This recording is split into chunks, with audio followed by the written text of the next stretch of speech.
Before Eden by Arthur C. Clarke.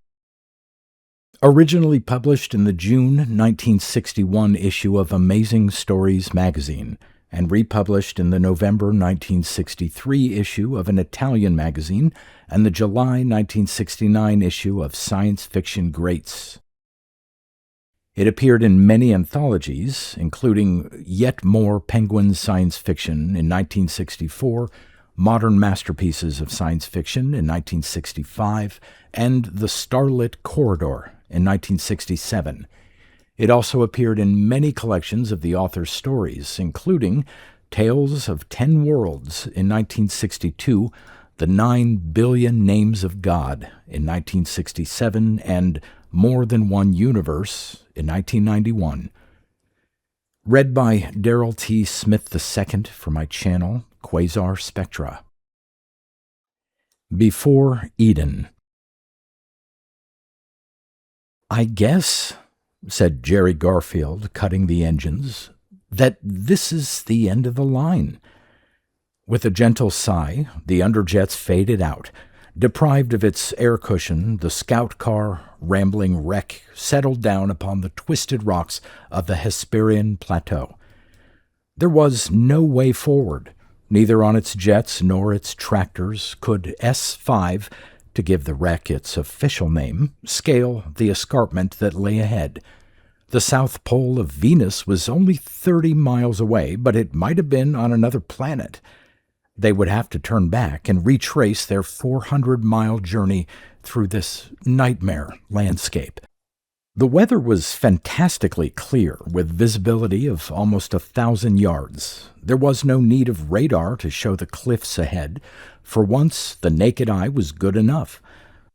The green auroral light filtering down through clouds that had rolled unbroken for 1,000,000 years gave the scene an underwater appearance, and the way in which all distant objects blurred into the haze added to the impression. Sometimes it was easy to believe that they were driving across a shallow seabed, and more than once Jerry had imagined that he had seen fish floating overhead. "Shall I call the ship and say we're turning back?" he asked. "Not yet," said Dr. Hutchins. "I want to think." Jerry shot an appealing glance at the third member of the crew, but found no moral support there. Coleman was just as bad. Although the two men argued furiously half the time, they were both scientists and therefore, in the opinion of a hard-headed engineer-navigator, not wholly responsible citizens. If Cole and Hutch had bright ideas about going forward, there was nothing he could do except register a protest. Hutchins was pacing back and forth in the tiny cabin, studying charts and instruments. Presently, he swung the car's searchlight towards the cliffs and began to examine them carefully with binoculars. "Surely," thought Jerry, "he doesn't expect me to drive up there." S5 was a hover track, not a mountain goat. Abruptly, Hutchins found something. He released his breath in a sudden explosive gasp, then turned to Coleman.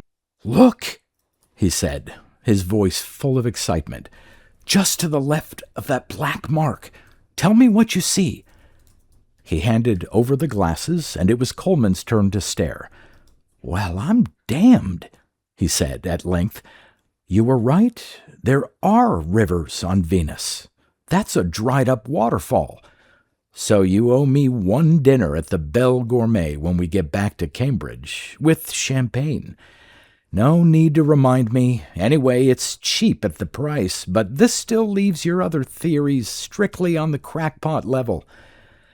"Just a minute," interjected Jerry. "What's all this about rivers and waterfalls? Everyone knows they can't exist on Venus. It never gets cold enough on this steam bath of a planet for the clouds to condense." "Have you looked at the thermometer lately?" asked Hutchins with deceptive mildness. "I've been slightly too busy driving." "Then I've news for you. It's down to 230 and still falling. Don't forget, we're almost at the pole. It's winter time and we're 60,000 feet above the lowlands. All this adds up to a distinct nip in the air. If the temperature drops a few more degrees, we'll have rain. The water will be boiling, of course, but it will be water. And though George won't admit it yet, this puts Venus in a completely different light. Why? Asked Jerry, though he had already guessed. Where there's water, there may be life. We've been in too much of a hurry to assume that Venus is sterile, merely because the average temperature is over 500 degrees. It's a lot colder here, and that's why I've been so anxious to get to the pole. There are lakes up here in the highlands, and I want to look at them. But boiling water, protested Coleman. Nothing could live in that. There are algae that manage it on Earth, and if we've learned one thing since we started exploring the planets, it's this. Wherever life has the slightest chance of surviving, you'll find it. This is the only chance it's ever had on Venus. I wish we could test your theory, but you can see for yourself. We can't go up that cliff. Perhaps not in the car, but it won't be difficult to climb those rocks, even wearing thermosuits. All we need do is walk a few miles towards the pole. According to the radar maps, it's fairly level once you're over the rim. We could manage in 12 hours at the most. Each of us has been out for longer than that in much worse conditions. That was perfectly true. Protective clothing that had been designed to keep men alive in the Venusian lowlands would have an easy job here, where it was only 100 degrees hotter than Death Valley in midsummer. Well, said Coleman, you know the regulations. You can't go by yourself, and someone has to stay here to keep contact with the ship. How do we settle it this time? Chess or cards? Chess takes too long, said Hutchins, especially when you two play it. He reached into the chart table and produced a well-worn pack. Cut them, Jerry. 10 of spades. Hope you can beat it, George. So do I. Damn, only 5 of clubs. Well, give my regards to the Venusians. Despite Hutchins' assurance, it was hard work climbing the escarpment. The slope was not too steep, but the weight of oxygen gear, refrigerated thermosuit, and scientific equipment came to more than 100 pounds per man. The lower gravity, 13% weaker than Earth's, gave a little help, but not much, as they toiled up screes, rested on ledges to regain breath, and then clambered on again through the submarine twilight. The emerald glow that washed around them was brighter than that of the full moon on Earth.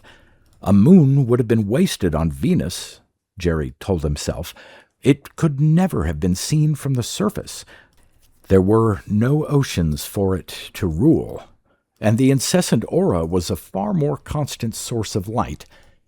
They had climbed over 2,000 feet before the ground leveled out into a gentle slope, scarred here and there by channels that had clearly been cut by running water. After a little searching, they came across a gully wide and deep enough to merit the name of riverbed, and started to walk along it. "I've just thought of something," said Jerry after they had traveled a few hundred yards. "Suppose there's a storm up ahead of us. I don't feel like facing a tidal wave of boiling water."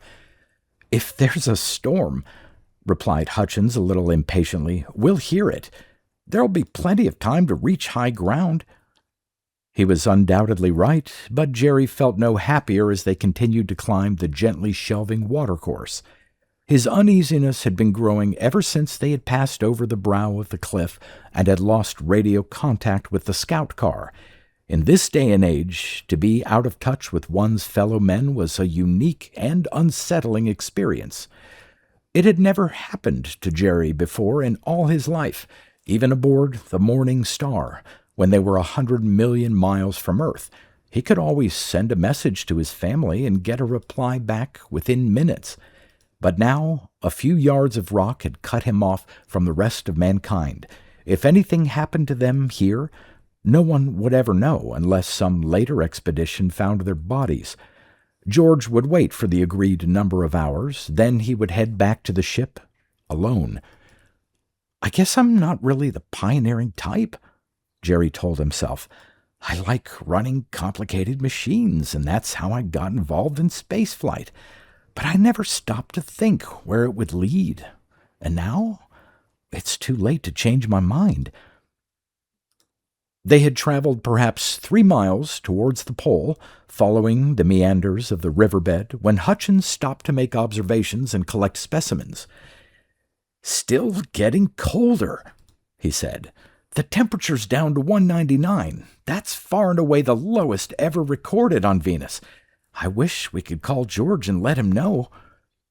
Jerry tried all the wave bands. He even attempted to raise the ship.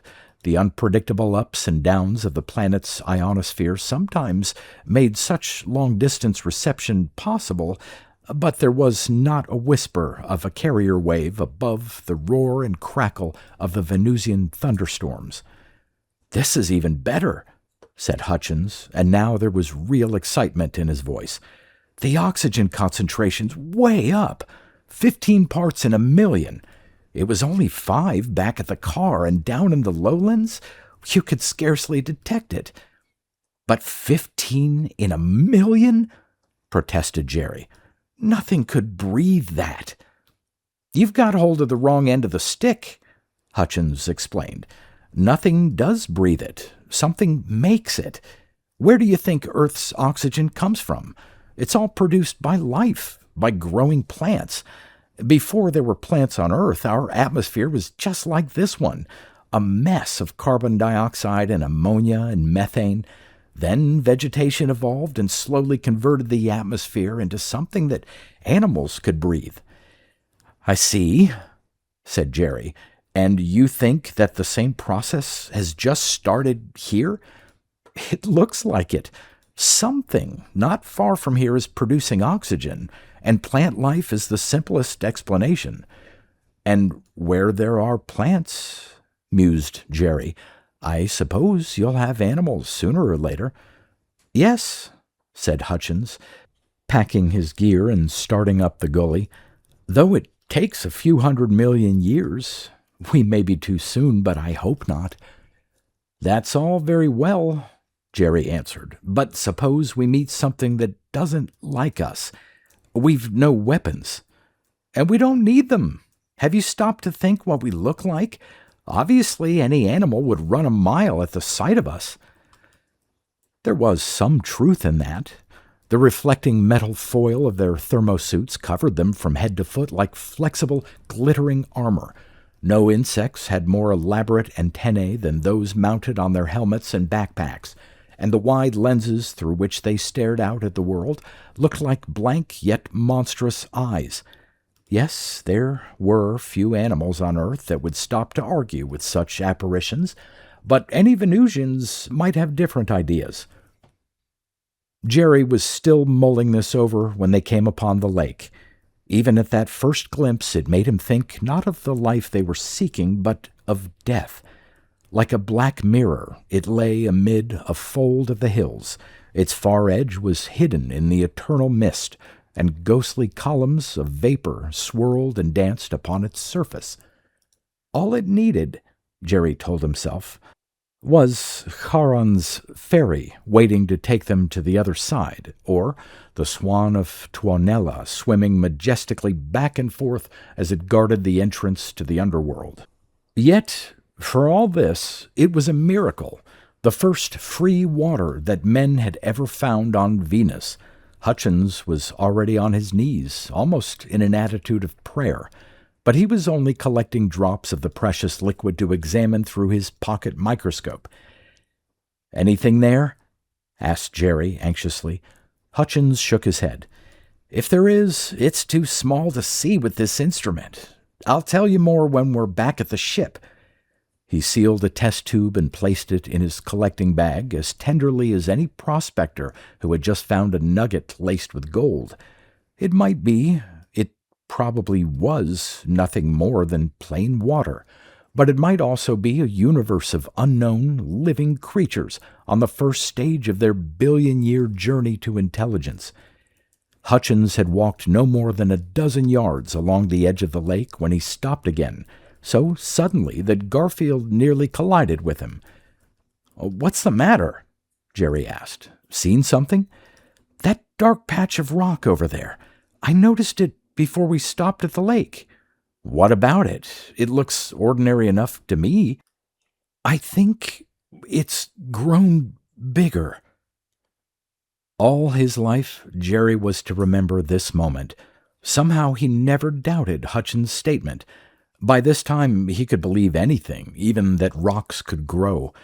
The sense of isolation and mystery, the presence of that dark and brooding lake, the never-ceasing rumble of distant storms and the green flickering of the aurora, all these had done something to his mind, had prepared it to face the incredible, yet he felt no fear. That would come later. He looked at the rock. It was about 500 feet away, as far as he could estimate. In this dim emerald light, it was hard to judge distances or dimensions. The rock, or whatever it was, seemed to be a horizontal slab of almost black material, lying near the crest of a low ridge. There was a second, much smaller patch of similar material near it. Jerry tried to measure and memorize the gap between them so that he would have some yardstick to detect any change. Even when he saw that the gap was slowly shrinking, he still felt no alarm, only a puzzled excitement. Not until it had vanished completely and he realized how his eyes had tricked him did that awful feeling of helpless terror strike into his heart. Here were no growing or moving rocks. What they were watching was a dark tide, a crawling carpet, sweeping slowly but inexorably towards them over the top of the ridge.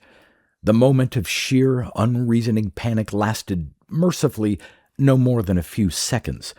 Garfield's first terror began to fade as soon as he recognized its cause, for that advancing tide had reminded him all too vividly of a story he had read many years ago about the army ants of the Amazon and the way in which they destroyed everything in their path. But whatever this tide might be, it was moving too slowly to be a real danger unless it cut off their line of retreat. Hutchins was staring at it intently through their only pair of binoculars. He was the biologist, and he was holding his ground. No point in making a fool of myself, thought Jerry, by running like a scalded cat, if it isn't necessary. "For heaven's sake," he said at last, when the moving carpet was only 100 yards away, and Hutchins had not uttered a word or stirred a muscle. "What is it?" Hutchins slowly unfroze, like a statue coming to life. "Sorry," he said. "I'd forgotten all about you. It's a plant, of course. At least, I suppose we'd better call it that. But it's moving. Why should that surprise you? So do terrestrial plants. Ever seen speeded-up movies of ivy in action? That still stays in one place. It doesn't crawl all over the landscape. Then what about the plankton plants of the sea? They can swim when they have to." Jerry gave up. In any case, the approaching wonder had robbed him of words. He still thought of the thing as a carpet, a deep pile one, raveled into tassels at the edges. It varied in thickness as it moved. In some parts it was a mere film. In others it heaped up to a depth of a foot or more. As it came closer and he could see its texture, Jerry was reminded of black velvet. He wondered what it felt like to the touch, then remembered that it would burn his fingers even if it did nothing else to them. He found himself thinking, in the light-headed, nervous reaction that often follows a sudden shock, if there are any Venusians, we'll never be able to shake hands with them. They'd burn us, and we'd give them frostbite. So far, the thing had shown no signs that it was aware of their presence. It had merely flowed forward like the mindless tide that it almost certainly was. Apart from the fact that it climbed over small obstacles, it might have been an advancing flood of water. And then, when it was only 10 feet away, the velvet tide checked itself. On the right and the left it still flowed forward, but dead ahead it slowed to a halt. "We're being encircled," said Jerry anxiously. "Better fall back until we're sure it's harmless."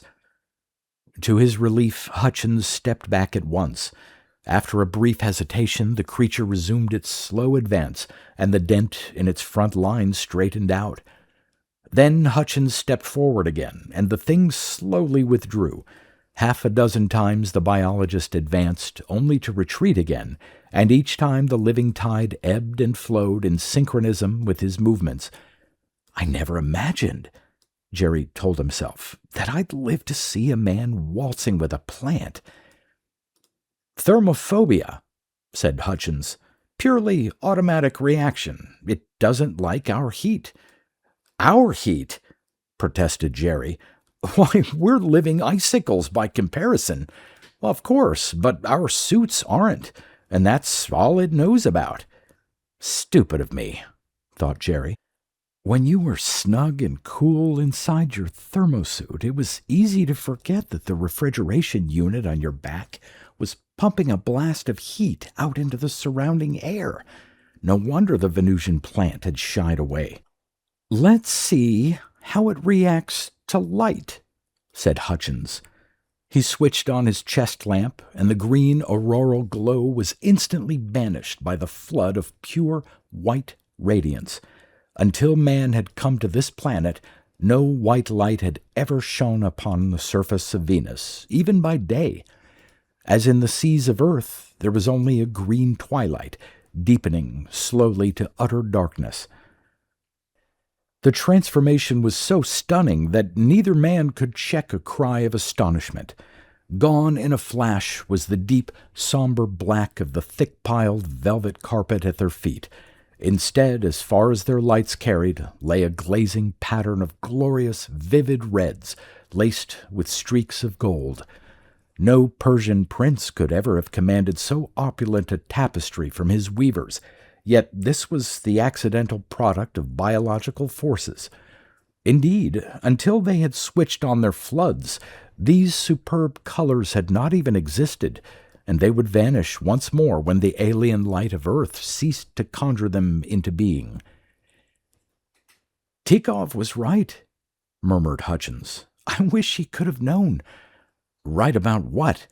asked Jerry, though it seemed almost a sacrilege to speak in the presence of such loveliness. "Back in Russia, 50 years ago, he found that plants living in very cold climates tended to be blue and violet, while those from hot ones were red or orange. He predicted that the Martian vegetation would be violet, and said that if there were plants on Venus, they'd be red. Well, he was right on both counts, but we can't stand here all day. We've work to do." "You're sure it's quite safe?" asked Jerry, some of his caution reasserting itself. "Absolutely. It can't touch our suits, even if it wants to. Anyway, it's moving past us." That was true. They could see now that the entire creature, if it was a single plant and not a colony, covered a roughly circular area about 100 yards across. It was sweeping over the ground as the shadow of a cloud moves before the wind, and where it had rested, the rocks were pitted with innumerable tiny holes that might have been etched by acid. "Yes," said Hutchins, when Jerry remarked about this, "that's how some lichens feed. They secrete acids that dissolve rock. But no questions, please. Not till we get back to the ship. I've several lifetimes' work here and a couple of hours to do it in." This was botany on the run. The sensitive edge of the huge plant thing could move with surprising speed when it tried to evade them. It was as if they were dealing with an animated flapjack, an acre in extent. There was no reaction, apart from the automatic avoidance of their exhaust heat, when Hutchins snipped samples or took probes. The creature flowed steadily onwards over hills and valleys, guided by some strange vegetable instinct. Perhaps it was following some vein of mineral. The geologists could decide that when they analyzed the rock samples that Hutchins had collected both before and after the passage of the living tapestry. There was scarcely time to think or even to frame the countless questions that their discovery had raised. Presumably, these creatures must be fairly common for them to have found one so quickly. How did they reproduce? By shoots, spores, fission, or some other means? Where did they get their energy? What relatives, rivals, or parasites did they have? This could not be the only form of life on Venus. The very idea was absurd, for if you had one species, you must have thousands. Sheer hunger and fatigue forced them to a halt at last. The creature they were studying could eat its way around Venus, though Hutchins believed that it never went very far from the lake, as from time to time it approached the water and inserted a long tube-like tendril into it, but the animals from Earth had to rest. It was a great relief to inflate the pressurized tent, climb in through the airlock, and strip off their thermosuits. For the first time, as they relaxed inside their tiny plastic hemisphere, the true wonder and importance of the discovery forced itself upon their minds. This world around them was no longer the same. Venus was no longer dead. It had joined Earth and Mars. For life called to life across the gulfs of space.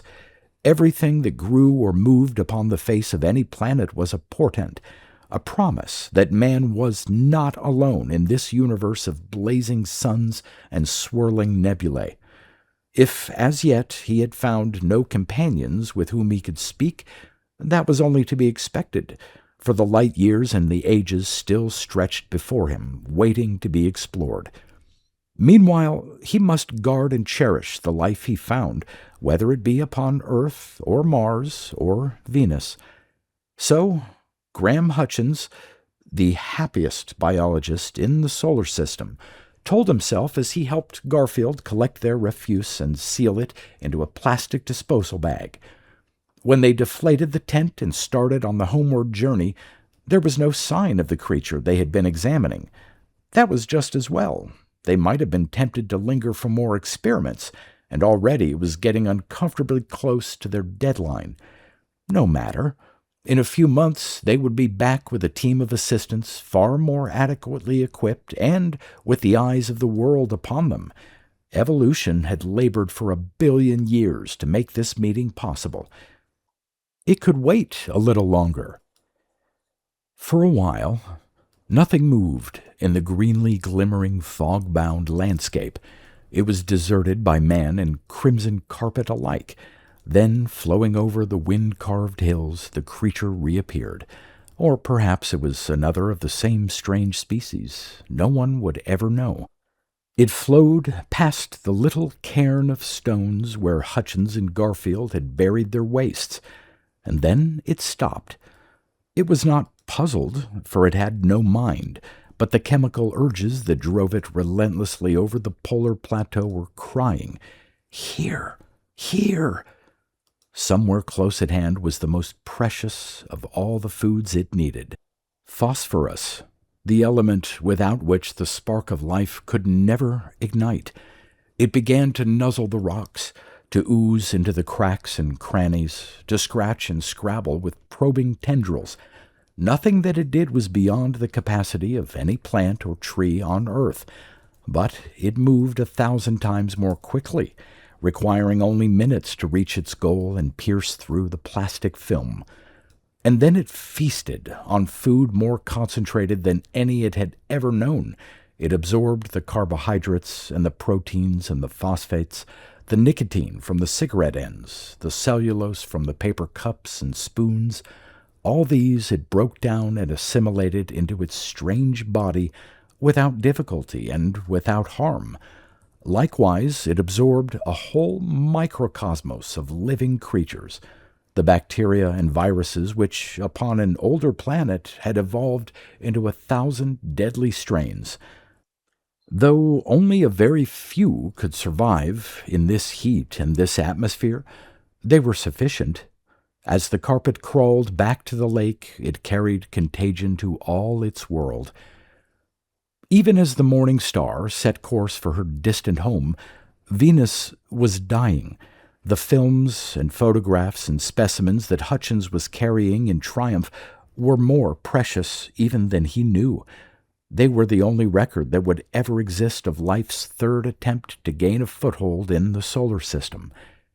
Beneath the clouds of Venus, the story of creation was ended.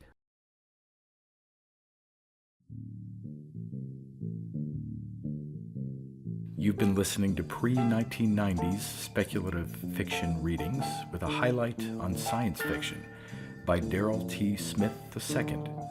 Please consider clicking the donation link in the description box.